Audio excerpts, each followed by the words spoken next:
How's how the first 2 days gone here? Just getting good, rock and roll. Yeah, I've been trying to play a lot of live basketball, try to get an early chemistry. You know, we have some continuity from last year, so that allows us kind of to be a little bit more on the same page. You know, so trying to get our guys to just kind of play as much as possible. Will you use like this Abu Dhabi trip and just the preseason in general? Are you gonna play your guys a lot? Do you think just to kind of keep building on that? I think it's our intention to play. Obviously build up their minutes and their endurance in games. Yeah, I think we have like 2 games coming out of the chute, and then we don't play for a little while in preseason. So yeah, we definitely want to use these games as a way to kind of play our guys. You've talked a lot about needing your wings and guards to rebound. Yeah. For like someone like Jaden, like when he is guarding Luka or someone way out on the perimeter, what's the key to still being able to be involved on the glass? When we were last in the league last year in getting long rebounds. Yeah. I mean, it starts right there. It's not like these rebounds aren't coming our way. We're just not getting them. So staying into play and being ready to kind of go scoop up more long rebounds. You mentioned getting Cat and kind of that chemistry going this year is a big priority for you. What sort of actions or things can you do that maybe you were doing 2 years ago? Yeah, well, there are a lot of like pass and chase stuff at the top of the floor. I think a lot of post up stuff too for Cat is good. Anthony cutting off Cat, late passes, that kind of stuff. It seemed their numbers when Rudy wasn't on the floor were still pretty good offensively last year. When Rudy was on the floor, that's when things got clogged up. Yeah. How do you make that work, get in and around? Yeah, it's just a lot of priority on spacing. It's something that we've just got to be better at. Like Rudy's got to be really mindful of his spacing when he's down at the bottom of the floor, and those 2 guys are in action. What have you and Shake talked about in terms of what his role may be this year? What do you envision for him? I'm a big fan of his game. I just want him to go be himself. He really can get to where he wants to go with the ball. Makes the right play. So far, he's made the right play all the time, whether it's shot, kick out, late play. So just be aggressive, be yourself. We have told him we would like him to, take a lot more, take more threes.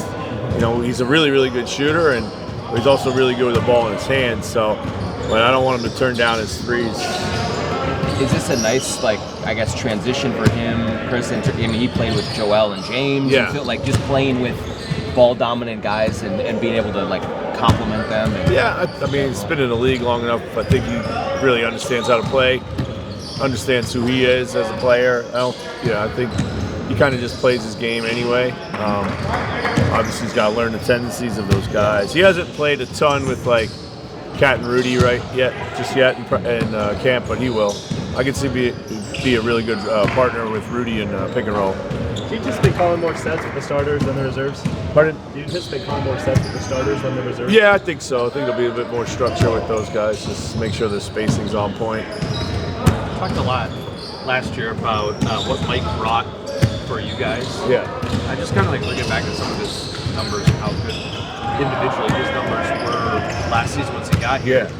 So it feels like you guys gave him a lot too. What were some of the things that allowed him to be so? Well, I think the first thing is after a handful of games, we just told him we need him to score more. Just take some of that pressure off Anthony, keep his guys honest defensively, because they were just kind of loading up in the gaps off of him. And then we talked a lot about his existing chemistry with Rudy, and he was able to get a lot out of that. So.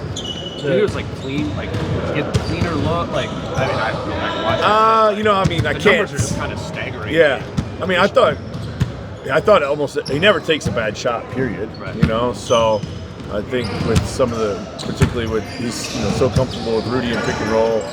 He got a lot of really good looks in general. I thought. Again, his man's usually heavy in the gap off of Anthony, so he's has good separation and that. In Utah, his minute load would be at a certain number, and then how much he was kind of asked to do seemed to be a little bit down. How confident were you that it's given a large role and asking him to score and all that stuff, that he still was that type of player? Before we brought him in? Yeah. Yeah, we were very confident. But what impressed me was as the season went along, like, you know, he wanted to play more minutes and was playing extremely well in those minutes. Obviously, like, we got to be careful how we use him through the season, but he seemed fresh and ready to go as the season got deeper and deeper. How do you view this trip as like an opportunity at all for this group? Oh yeah, 100%. Like, yeah, I'm just a big believer right now with this group that we have to figure things out by playing these games, and you know, we're not the team that's just going to be able to like kind of smooth our way through the preseason. Yeah, so I think it's a big opportunity. Yeah. What are the kind of the cons of having more structure and sex? Con? It's like what's maybe the trade-off between the free flowing? I mean, it might slow you down a little bit. It might slow you down a little bit, but we're not the world's fastest team to begin with, so you know,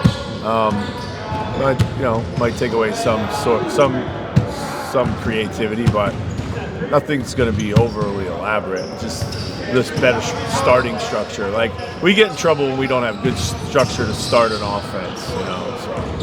Chris, guys show up healthy. Like, have you had any worries? Very healthy, very healthy, and in great shape. You know, and you know, tribute to those guys, the work that everyone put in September, and you know, half the roster comes off the World Cup. That helps too. How many sets did you call in that Knicks game?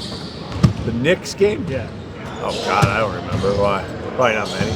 Yeah, I mean, like, is there something to like you have to call more sets because of like the space isn't there? But ideally, you would just like them to figure that out. Right? Yeah, I think so. But I mean, we got to be able to give them kind of the blueprint, and that is like these basic structures are going to help us. You know what I mean? So, and maybe through muscle memory, they will just kind of tend to gravitate to the right spots. Because you still believe that not having this part of the best. Pardon? You still believe that in terms of basketball, the less structure you can have, the better. I mean, I believe that like when a good team takes away what you're trying to do, you got to just figure out and play. At some point, the game breaks down to that, you know, and we've just always started at that point. You know what I mean? Instead of like reverse engineered it. So, but. You know, if a team needs more play calls to be successful, then we're going to make more play calls. You know? Awesome. Thanks, Great. Okay, thanks. Actually, this 3-center thing playing a lot. Yeah.